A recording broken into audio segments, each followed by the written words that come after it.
IPL 18 సీజన్లో మరొక team play of race నుంచి ఎలిమినేట్ అయిపోయింది. లక్నో సూపర్ జెయింట్స్ ముందు నుంచి అనుకుంటున్నట్టుగానే చాలా తక్కువ అవకాశాలు ఉన్నాయి లక్నో సూపర్ జెయింట్స్కి ముంబై ఢిల్లీ జట్లతో పోలిస్తే. సో ఈరోజు సన్ రైజ్ హైదరాబాద్ చేతిలో ఓడిపోవడంతో లక్నో సూపర్ జెయింట్స్ అధికారికంగా ప్లే ఆఫ్ రేస్ నుంచి నిష్క్రమించింది. సో ఈ మ్యాచ్లో మనం చూసుకుంటే కనుక లక్నో సూపర్ జెయింట్స్కి ఇది డూ ఆర్ డైగానే చెప్పాలి. ఏదో కొద్దిపాటి ఆశలు నిలుపుకోవాలంటే ఖచ్చితంగా గెలిచి తీరాల్సిన మ్యాచ్లో బ్యాటింగ్ పరంగా లక్నో సూపర్ జెయింట్స్ బాగానే బ్యాటింగ్ ఆడిందని చెప్పుకోవాలి. మంచి స్కోర్ చేసింది, 205 పరుగులు ఒక బ్యాటింగ్ వికెట్ మీద.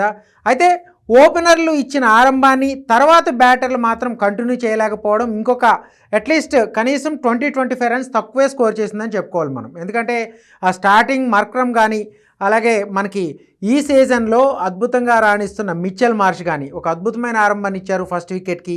తర్వాత పూరన్ తప్పిస్తే మిగిలిన బ్యాటర్లు ఎవరు కూడా రాణించలేదు. సో ఇక్కడ మెయిన్ ఎఫెక్ట్ పడింది. సో చివరిలో పూరన్ మెరిపించుకుంటే ఆ స్కోర్ అయినా వచ్చేది కాదనే చెప్పుకోవాలి. ఎందుకంటే ఒక దశలో 225 నుంచి 230 పరుగులు కూడా స్కోర్ చేసేలా కనిపించింది. కానీ చివరిలో సన్ రైజ్ బౌలర్లు బాగా పుంజుకున్నారు. 16వ ఓవర్ నుంచి 20వ ఓవర్ మధ్యలో కాస్త బౌండరీలు తక్కువగా ఇవ్వడం, సింగిల్స్ రొటేట్ చేసినప్పటికీ కూడా అక్కడ సన్ రైజ్ బౌలర్లు బాగానే కట్టడి చేశారు. సో ఎహసాన్ మలిక్గా 2 వికెట్లు తీశాడు. ఈ మ్యాచ్లో మిగిలిన బౌలర్లతో పోలిస్తే సన్ రైజ్ బౌలింగ్ ఎప్పుడు కూడా ఈ సీజన్లో మనకి చాలా వీక్గానే కనిపిస్తుంది. సో షమీని ఇంపాక్ట్ ప్లేయర్ లిస్టులో పెట్టినప్పటికి కూడా మిగిలిన ఉనాద్కట్ తప్పుకోవడం, అంటే గాయంతో దూరం అవడం ఒక ఇబ్బందికరమైన పరిస్థితి. సో కమ్మిన్స్ కానీ హర్షల్ పటేల్ని పెద్దగా ఆకట్టుకోలేకపోయారు. అయితే ఎహసాన్ మలిక్ 2 వికెట్లు తీశాడు. సో 206 పరుగుల టార్గెట్ ఒక 2 పేస్డ్ వికెట్గా కాస్త అటు ఇటుగా కనిపించిన పిచ్ మీద అంత ఈజీ కాదు. కానీ పైగా హెడ్ లేకపోవడం, కరోనా కారణంగా ట్రావిస్ హెడ్ లేకపోవడం సన్ రైజ్ ఎలా ఛేదిస్తుందో ఏంటో అనుకుని చాలామంది ఎక్స్పెక్ట్ చేశారు. సో దానికి తగ్గట్టున అదర్వా త్వరగా అవుట్ అయిపోవడంతో కాస్త టెన్షన్ నొలకన్నప్పటికీ కూడా పవర్ ప్లేలో ఒక దూకుడుగా ఇషాన్ కిషన్ కానీ అభిషేక్ శర్మ కానీ ఇద్దరు ఈ జోడీ ఇక్కడ కీలకంగా మారిందనే చెప్పుకోవాలి. పవర్ ప్లే అయిపోయిన తర్వాత కూడా కంటిన్యూ చేశారు. ముఖ్యంగా రవి బిష్ణోయ్ వేసిన 7వ ఓవర్లో ఒక అద్భుతమైన భారీ సిక్సర్తో విరుచుకుపడ్డాడు అభిషేక్ శర్మ. సో ఇక్కడ మ్యాచ్ పూర్తిగా సన్ రైజ్ హైదరాబాద్ వైపు మొగ్గు చూపిందని చెప్పాలి, పూర్తిగా టర్న్ అయిందని చెప్పుకోవచ్చు. ఈ ఓవరే ఈ మ్యాచ్కి టర్నింగ్ పాయింట్.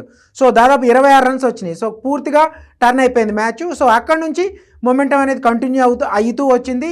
20 బంతుల్లోనే 59 రన్స్ చేశాడు అభిషేక్ శర్మ. తర్వాత ఇషాన్ కిషన్ కూడా దూకుడుగా ఆడాడు. తర్వాత క్లాసెన్ కానీ కమిందు మెండిస్, నితీష్ కుమార్ రెడ్డి కంటే ముందు కమిందు మెండిస్ని పంపించి ఒక మంచి నిర్ణయం తీసుకుంది. ఎందుకంటే దాదాపుగా బాల్ టు బాల్ దగ్గరికి కొట్టాల్సిన రన్ రేట్ 7 వరకు ఉండడంతో 7.5 ఉండడంతో నిలకడగా ఒకవైపు క్లాసెన్ దూకుడుగా ఆడుతున్నాడు కాబట్టి కమిందు మెండిస్ని కాస్త అతనికి మంచి అవకాశం, పార్ట్నర్షిప్ ఇచ్చే విధంగా అతన్ని బరిలోకి దింపడం ఒక కలిసి వచ్చిందని చెప్పుకోవాలి. మొత్తం మీద ఈ సీజన్లో సన్ రైజ్ హైదరాబాద్కి ఇది 4వ విజయం. So at the same time ఈ ఓటమితో లక్నో సూపర్ జెయింట్స్ అధికారికంగా నిష్క్రమించింది. ఇంకా మిగిలిన 2 మ్యాచ్ల్లో కూడా గెలిచినా కూడా ఆ జట్టు పాయింట్లు 14 పాయింట్లు మాత్రమే అవుతాయి, 16 పాయింట్లు చేరే పరిస్థితి లేదు.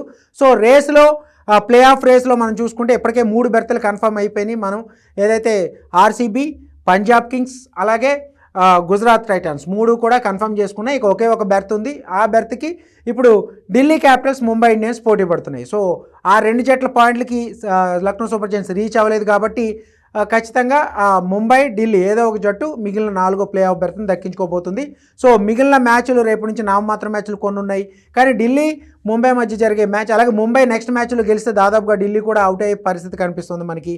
సో శనివారం వరకు ఈ టెన్షన్ కంటిన్యూ అవుతుందా లేదా అనేది మనం చూడాలి. ముంబై ఇండియన్స్ ఆట తీరు మీద ఆధారపడి ఉంటుంది. మొత్తం మీద చివర్లో ఏదైతే సన్ రైజ్ హైదరాబాద్ స్టార్టింగ్ నుంచి కూడా స్ట్రగుల్ అవుతుంది. ఫస్ట్ మ్యాచ్లో తప్పిస్తే తర్వాత అన్ని వరుస పరాజయాలే. సో ఈ సీజన్లో అంచనా తగ్గట్టు ఆడలేకపోయింది. గత సీజన్తో పోలిస్తే బ్యాటింగ్ అదే బలహీనతగా మారి, అలాగే బౌలింగ్ కూడా వీక్గా, మిగిలిన జట్లతో పోలిస్తే చాలా వీక్గా మారి సన్ రైజ్ కొంప ముంచిందని చెప్పాలి. మొత్తం మీద ప్రైడ్ కోసం ఆడుతున్న సన్ రైజ్ హైదరాబాద్ 12 మ్యాచ్ల్లో 4వ విజయం సాధించింది.